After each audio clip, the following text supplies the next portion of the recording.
উম্মার ঐক্যের প্রতীক এবং সারা বিশ্বে ইসলামের দাওয়াহ কার্যক্রমের অন্যতম মাধ্যম। আমরা লক্ষ্য করেছি যে সাম্প্রতিক বছরগুলোতে তাবলিগ জামাতের অভ্যন্তরীণ বিবাদ সংঘর্ষে রূপ নিয়েছে, যার ফলশ্রুতিতে প্রাণহানির মতো দুঃখজনক ঘটনা ঘটেছে, যা দেশের সার্বিক স্থিতিশীলতা ও শান্তি শৃঙ্খলার জন্য হুমকি স্বরূপ। এই পরিস্থিতি শুধু তাবলিগ জামাতেরই ক্ষতি করছে না, বরং বৃহত্তর মুসলিম সমাজের ঐক্য ও সৌহার্দ্যকেও প্রশ্নবিদ্ধ করেছে। আমরা নিবিড়ভাবে পর্যবেক্ষণ করছি যে তাবলিগ জামাতের বিবদমান পক্ষদ্বয়ের মধ্যে এক পক্ষ চরম বৈষম্যের শিকার হচ্ছে। তাই আজকে আমরা আপনাদের মাধ্যমে দেশবাসীকে সেই বৈষম্যের চিত্র তুলে ধরতে চাই এবং এর সমাধানে সম্মিলিত প্রচেষ্টার আহ্বান জানাই। বৈষম্যের চিত্র: এক, প্রধান মুরব্বীদের আগমনে বৈষম্য।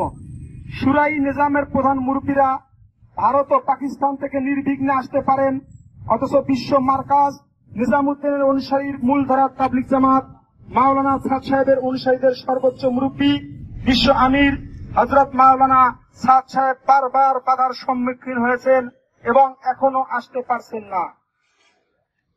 দুই, কাকরাইল মসজিদের ব্যবহারে বৈষম্য। কাকরাইল মসজিদ, যা তাবলিগ জামাতের প্রধান কেন্দ্রগুলোর একটি, তাবলিগের বিশ্ব মার্কাজ নিজামুদ্দিনের অনুসারী মূলধারা তাবলিগ জামাত মাওলানা সাদ সাহেবের অনুসারীরা এতদিন যাবৎ 14 দিন তাদের কার্যক্রম পরিচালনায় ব্যবহার করতেন। তারপর শুরাই নিজাম মাওলানা জুবাইর সাহেবের অনুসারীরা 28 দিন ব্যবহার করতেন। এভাবে ধারাবাহিকভাবে এক পক্ষ 14 দিন এবং অপর পক্ষ 28 দিন কাকরাইল মসজিদ ব্যবহার করতেন, যা স্পষ্টতই বৈষম্য।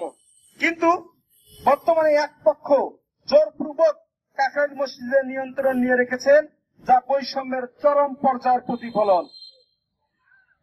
3, টঙ্গীর ইজতেমা ময়দানে নিয়ন্ত্রণের বৈষম্য। টঙ্গীর ময়দান, যা বিশ্ব ইজতেমার কেন্দ্রস্থল, বছরের অধিকাংশ সময় শুরাই নিজামের নিয়ন্ত্রণে থাকে। নিজামুদ্দিনের মূলধারার তাবলিগ শুধু ইজতেমার সময় সীমিত কয়েকদিন ময়দান ব্যবহার করতে পারে। 4, ইজতেমার সময় বরাদ্দে বৈষম্য। বিগত বছরগুলোতে শুরাই নিজাম প্রথম পর্বের ইজতেমা আয়োজন করে আসছেন। বিশ্ব মার্কাজ নিজামুদ্দিনের অনুসারীরা বারবার দ্বিতীয় পর্বে স্থান পেয়েছেন। 5, মসজিদ কেন্দ্রিক আমলে বাধা প্রদান ও বৈষম্য। বিশ্ব মার্কাজ নিজামুদ্দিনের মূলধারা তাবলিগের কর্মীরা বিভিন্ন মসজিদে গিয়ে আমল করতে গেলে প্রায়ই বাধার সম্মুখীন হন। মসজিদগুলোতে তাদের অবস্থান, দাওয়াহ কার্যক্রম এবং আমল পরিচালনায় শুরাই নিজামের পক্ষ থেকে বাধা প্রদান করা হয়। এ ধরনের আচরণ তাবলিগের মূল দর্শনের পরিপন্থী এবং দাওয়াতের কার্যক্রমের সংকট তৈরি করেছে। 6, 5 দিনের জোর আয়োজনে বৈষম্য।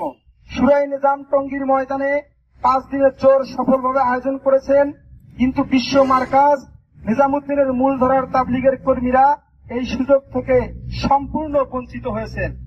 অতএব এই বৈষম্য নিরসনে সংশ্লিষ্ট কর্তৃপক্ষকে অগ্রণী ভূমিকা পালন করতে হবে। সাম্প্রতিক সময়ে সরকার গুরুত্বপূর্ণ কিছু উদ্যোগ গ্রহণ করেছে, আমরা এই উদ্যোগকে সাধুবাদ জানাই। কিন্তু সম্পূর্ণ বৈষম্য নিরসনে এই উদ্যোগ যথেষ্ট নয়। আমরা চাই এই বৈষম্য বিরোধী সরকার তাবলিগ জামাতের বিবদমান উভয় পক্ষের মধ্যে ইনসাফ ও ন্যায় ভিত্তিক স্থায়ী সমাধানের উদ্যোগী হবে। তাই আমরা সচেতন ছাত্র সমাজের পক্ষ থেকে ইনসাফ ও ন্যায় ভিত্তিক স্থায়ী সমাধানের লক্ষ্যে নিম্নলিখিত 3টি প্রস্তাব পেশ করছি। 1 নম্বর প্রস্তাব: উভয় পক্ষই যেন তাদের সর্বোচ্চ মুরব্বীদের নিয়ে যার যার কার্যক্রম অর্থাৎ জোর, ইজতেমা ও অন্যান্য আমল পরিচালনা করতে পারে তা নিশ্চিত করতে হবে। 2 নম্বর, উভয় পক্ষের জন্যই কাকরাইল মসজিদ, টঙ্গীর ময়দান এবং দেশের প্রতিটি মসজিদে উভয় পক্ষের তাবলিগের আমলে সমতা নিশ্চিত করা। 3 নম্বর, দেশের সাম্প্রদায়িক সম্প্রীতি ও শান্তি শৃঙ্খলা বজায় রাখার স্বার্থে উভয় পক্ষকে একে অপরের বিরুদ্ধে কোন ধরনের উস্কানিমূলক বক্তব্য এবং কার্যক্রম থেকে বিরত রাখা এবং 2018 সাল থেকে 2024 সাল পর্যন্ত ঘটে যাওয়া সমস্ত অনাকাঙ্ক্ষিত হত্যাকাণ্ডের বিচার বিভাগীয় নিরপেক্ষ তদন্ত করে দৃষ্টান্তমূলক শাস্তির ব্যবস্থা করা।